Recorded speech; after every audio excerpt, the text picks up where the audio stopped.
सुनवाई चल रही है, बजट सत्र पे चर्चाएं चल रही है। इसी दरमियान आज 4 विभागों का बजट प्रस्तुत होना है। अब तक 350 विधानसभा सदस्य बोल चुके हैं। विपक्ष लगातार कार्रवाई का विरोध भी कर रहा था। नहीं, बहुत कुशलतापूर्वक इस सत्र का संचालन हो रहा है और बजट सत्र है। बजट सत्र में तमाम महत्वपूर्ण विषय आते हैं। महामहिम राज्यपाल जी के अभिभाषण पर भी चर्चा, बजट पर चर्चा, विभागीय बजटों को प्रस्तुत करने का काम है और विभागीय बजट प्रस्तुत करने के पीछे उद्देश्य यही रहता है कि प्रदेश का सभी विभागों के माध्यम से सर्वांगीण विकास हो और हमारी सरकार विकास के लिए समर्पित है, सबके साथ के लिए समर्पित है और हम 25 करोड़ प्रदेशवासियों के लिए काम करते हैं। समाजवादी पार्टी का प्रतिनिधिमंडल कल चुनाव आयोग गया था, उसके बाद चुनाव आयोग की प्रेस कॉन्फ्रेंस हुई। लगातार जो आरोप लगाया गया और उसका उन्होंने बिल्कुल स्पष्टीकरण दिया कि कहीं कोई इस तरह की गड़बड़ी नहीं तथ्यों के साथ। 2027 का चुनाव श्री अखिलेश यादव जी और समाजवादी पार्टी हार चुकी है। स्क्रिप्ट तैयार कर रहे हैं 2027 में चुनाव हारने के बाद क्या आरोप लगाएंगे। चुनाव आयोग के द्वारा जो भी आदेश जारी किया जाता है वो केवल भारतीय जनता पार्टी के लिए नहीं होता है, सभी राजनीतिक दलों के लिए होता है और समाजवादी पार्टी के पास कार्यकर्ता नहीं है, गुंडे हैं, अपराधी हैं। भाजपा के पास कार्यकर्ता है, बूथ स्तर का संगठन है, हमारे कार्यकर्ता काम कर रहे हैं और सपा के कार्यकर्ता गुंडाई कर रहे हैं। आचार्य नरेंद्र जी की पुण्यतिथि के मौके पर आप यहाँ पर पहुँचे हुए हैं, क्या कुछ कहेंगे? देखिए, मैं आचार्य नरेंद्र देव की पुण्यतिथि पर उन्हें श्रद्धांजलि अर्पित करने आया था। राजनीति में जो शिष्टता स्थापित करने का प्रयास आचार्य नरेंद्र देव जी किए थे, वो अगर आज लागू होता तो राजनीति की दशा कुछ दूसरी होती।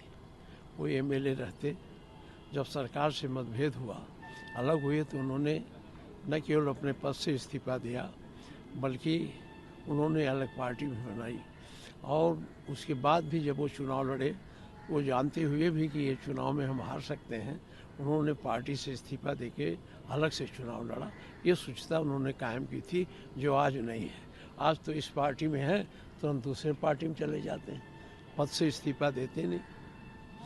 सर, जिस तरीके से ब्रजेश पाठक जी बटुकों का सम्मान कर रहे हैं शंकराचार्य जी को लेकर के, तो इसको किस तरीके से देखिए, ऐसा है, बटुकों के साथ मैं गया था, दुर्व्यवहार हुआ था, उनकी चोटियाँ पकड़ के उनको पटका गया था, खींचा गया था, उनके पीठ पर जूते से कुचला गया था।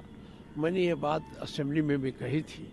लेकिन अगर इनको कुछ करना है तो ये डिप्टी चीफ मिनिस्टर हैं और मंत्रिमंडल के सदस्य हैं। ये कहना कि उनका चुटिया उखाड़ी गई पाप लगेगा, पाप नहीं लगेगा, बल्कि जांच कराकर उन अधिकारियों के खिलाफ कार्रवाई करनी चाहिए जिन्होंने इस कृत्य को किया है। वो करने में ये असफल हो रहे हैं। आरएसएस प्रमुख मोहन भागवत जी कह रहे हैं कि आरएसएस के लोग बीजेपी में जरूर शामिल हुए हैं, लेकिन आरएसएस जो है बीजेपी को कंट्रोल नहीं करती है। इस बयान को किस तरीके से? अब देखिए, इसके बारे में कुछ नहीं कह सकता, इनका उनके पार्टी का आंतरिक मामला। सारी दुनिया जानती है कि आरएसएस उनका मुख्य संगठन है, ये उसका वैसा संगठन है, उनसे अधीन संगठन है। अगर ऐसा ना होता तो प्रधानमंत्री क्यों जाते नागपुर, मोहन भागवत से मिलने क्यों जाते मुख्यमंत्री? कुछ तो बात है। मोहन भागवत जी के एक बयान पर काफ़ी कंट्रोवर्सी भी शुरू हो गई, जिस तरीके से उन्होंने बयान दिया है कि हिंदुस्तान में यहाँ मुस्लिमों को घर वापसी करना होगा। अब देखिए, अब वो क्या कहते हैं इसके बारे में क्या कह सकता हूँ। संविधान से युक्त ये राष्ट्र है, चूँकि भारतीय जनता पार्टी का संविधान में उतना विश्वास नहीं है, इसलिए कुछ भी हो सकता है।